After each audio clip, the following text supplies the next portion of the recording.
The Shooting of Dan McGrew by Robert Service. A bunch of the boys were whooping it up in the Malamute Saloon.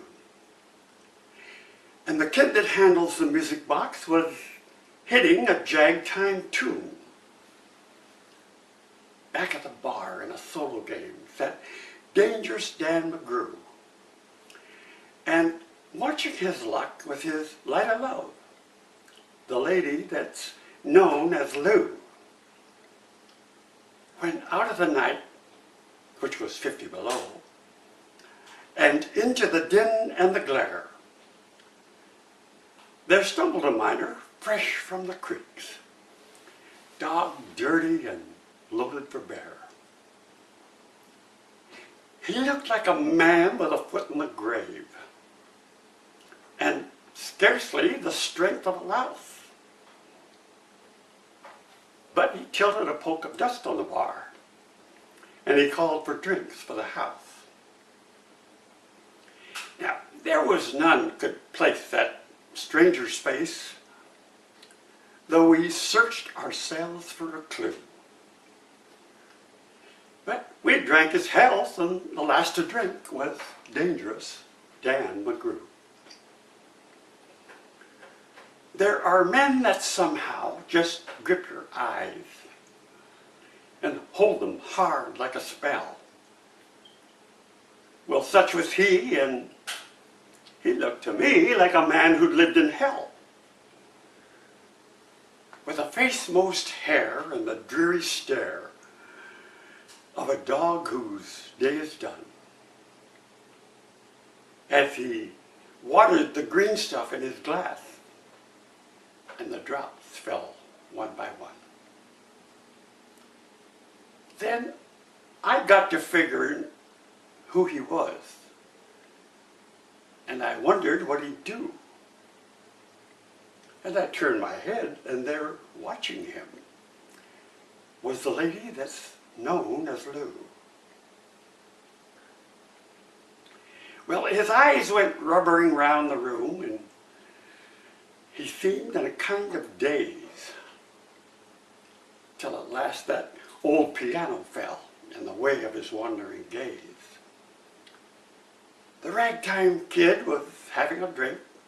There was nobody else on the stool. So the stranger stumbles across the room and flops down there like a fool, in a buckskin shirt that was glazed with dirt. He sat, and I saw him sway. Then he clutched the keys with his talon hands, and my God, that man could play. Were you ever out in the great alone when the moon was awfully clear, and the icy mountains hemmed you in with a silence you most could hear,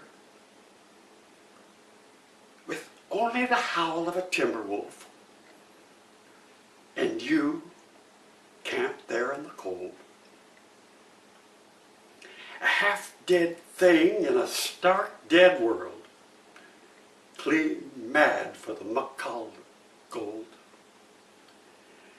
while high overhead, green, yellow, and red, the north lights swept in bars. Then you've a hunch what the music meant. Hunger, night, and the stars.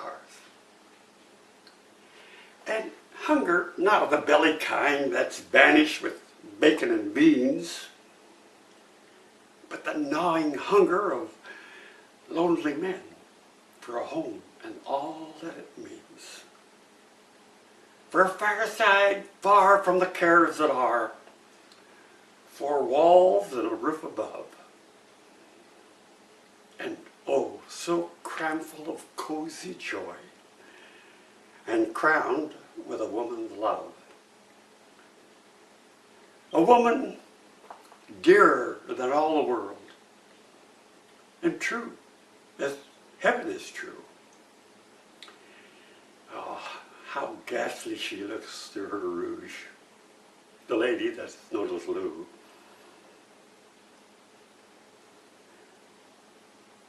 Then on a sudden, the music changed. So soft that you scarce could hear. But you felt that your life had been looted clean of all that it once held dear. That someone had stolen the woman you loved. That her love was the devil's lie.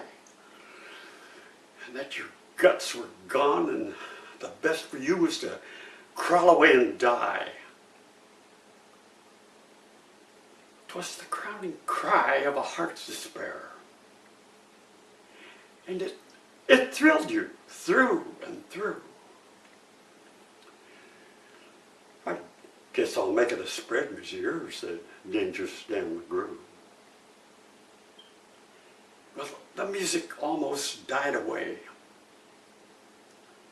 Then it burst like a pent-up flood, and it seemed to say, repay, repay! And my eyes are blind with blood. And the thought came back of an ancient wrong. And it stung like a frozen lash. And the lust awoke to kill. To kill. And the music stopped with a crash.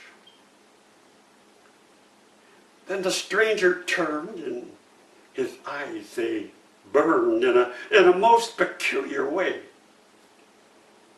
In a buckskin shirt that was glazed with dirt, he sat, and I saw him sway. Then his lips went in a kind of grin.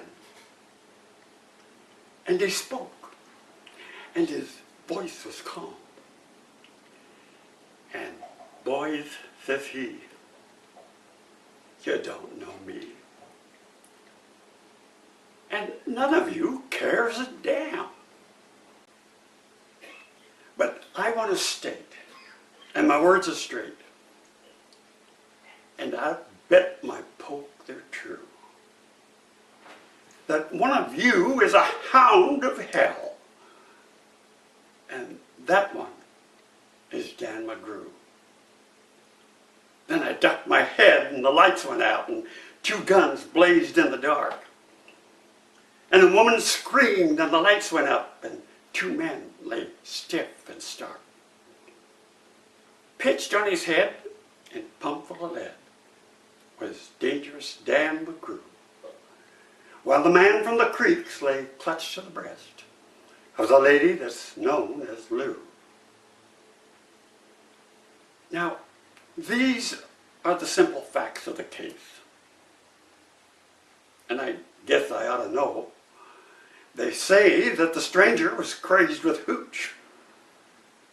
Well, I'm not denying that it's so. I'm not so wise as the lawyer guys, but strictly between us two,